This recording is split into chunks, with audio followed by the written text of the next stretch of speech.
এলাকাবাসীর হাতে ধরা পড়ল এক ভদ্রবেশী চোর। ঘটনা বুধবার আগরতলা কৃষ্ণনগর কদমতলী এলাকায়। ধৃত চোরকে আগরতলা পশ্চিম থানার পুলিশের হাতে তুলে দেয় এলাকাবাসী। চোরের নাম উমেশ কুমার, বাড়ি বিহারে। সে শহরের পার্ক লাইন হোটেলের রেশন ম্যানেজার হিসেবে পরিচয় দিয়েছে।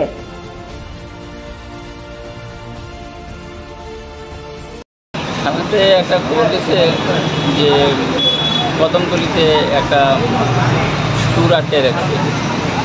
এরপরে দেখলাম অ্যাপোলো নার্সারি ফার্মেসি, এটার ভিতরে কিছু একটা বাইরের একটা লোক, সে তার ব্যাগের মধ্যে নিচ্ছে পয়সা ছাড়া।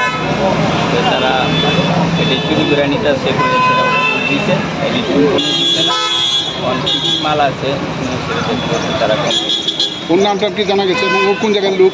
না, নামটা সম্ভবত ইউপি, নামটা কিছু হয় না। আমাদের এলাকার মধ্যে আজকে না, প্রায় অনেক দিন ধরেই একটা চোরের উপদ্রব বেড়েছে, যেটা আজকে আমরা ধরেছি তাকে হাতে নাতে। যেটা অ্যাপোলো ফার্মেসির থেকে প্রায় 45,000 টাকার জিনিস সে চুরি করে পালাচ্ছিল। এবং শুধু অ্যাপোলো ফার্মেসি না, আমাদের এলাকার মধ্যে যতগুলি দোকান আছে সেই দোকান থেকে কিন্তু অনেক জিনিস সে চুরি করেছে। তার প্রমাণও আমরা পেয়েছি তার বাড়িতে গিয়ে। তো তার জন্য আমরা সব এলাকাবাসী আজ মিলে তাকে আমরা ধরেছি এবং পুলিশের কাছে তুলে দিয়েছি। কোন এলাকায়?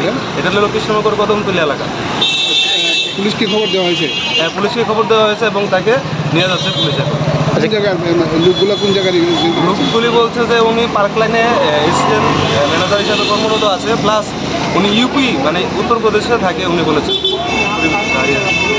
কীভাবে চুরি করতেন? উনি তো প্রায় ডেলি আসতেন এবং একটা জিনিস করে ব্যাগে ঢুকিয়ে নিয়ে যাচ্ছেন। তখন কী হয়, মানে অ্যাপোলোর যারা কর্মচারী আছে তারা বুঝতে পেরেছে তাদের থেকে কিছু জিনিস কমতি আছে। তখন তারা সিসিটিভির মধ্যে যখন চেক করছিল তখন ওই লোকটা ধরা পড়ছিল। ঠিক সেরকমভাবে আজকে সকালবেলা সেই লোকটা চুরি করতে এসেছিল, তখন আবার সিমিলারলিভাবে তাকে ধরে আমাদের এলাকাবাসীর তাকে আমরা আটকে রেখেছি এবং